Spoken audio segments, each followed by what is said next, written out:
By now, I'm sure you're eager to begin discussing and contemplating the existence and nature of God. However, even though in our last section we introduced the concept of theology and its significant importance, there is still one necessary prerequisite that we need to consider first, and that is the nature of truth itself. You may be thinking, what on earth do you mean? Truth is just truth. It can't be broken down further. Well, that's not exactly correct. Philosophy tells us that truth can actually be broken down into 4 different categories. 1. Objective truth, which is truth that is true for everyone, whether they agree with it or not. 2.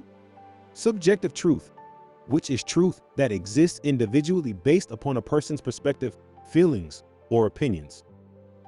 3.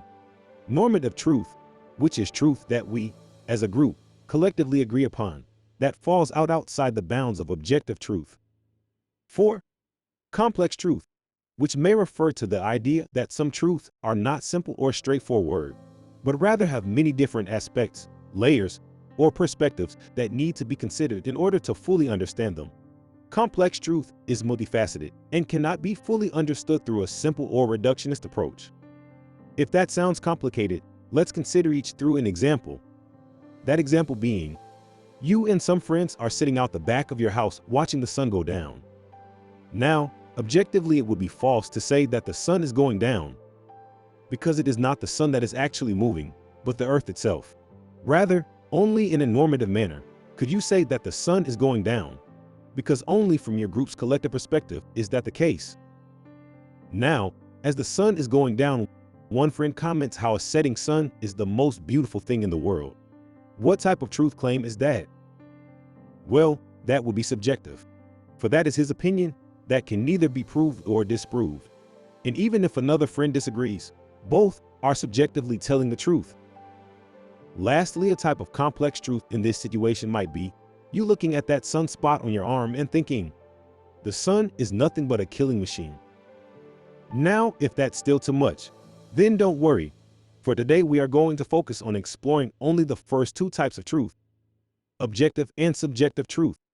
And we are going to carefully consider the question when we learn about theology. Are we searching for subjective or objective truth? To explore this question, let's consider 2 individuals, one who is Christian and the other who is Muslim. The Muslim says to the Christian, our God and your God are one. So, the Christian invites him to describe what he thinks God is like.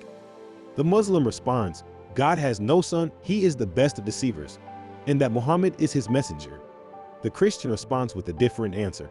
He claims that God has a son, his name is Jesus, that Satan, not God, is the best of deceivers. God himself has 0% deceit in him, and that Muhammad was false prophet. Here, we have 2 different explanations as to what God might be like. Now, the way we can know whether we are dealing with objective or subjective truth is to ask another question. Is it possible for both the Muslim and the Christian to both be correct? And to answer that question, we need to again ask another question. Are the Christian and Muslim making claims beyond their own subjective selves? And the answer to that is clearly yes. They are both explaining the nature of the creator and ruler of the universe that would rule over everyone, regardless of each individual's personal preferences. Therefore, from our little hypothetical situation, we are left with 3 options about God. Either 1, the Christian is correct, 2, the Muslim is correct, or 3, neither of them are correct. The only option that isn't Bible is to say that both the Muslim and the Christian's perspective are both correct. Understanding that theology is a study of objective truth is key to moving forward, instead of going round in circles. It prevents us from simply designing a God out of our own imaginations that pleases us subjectively.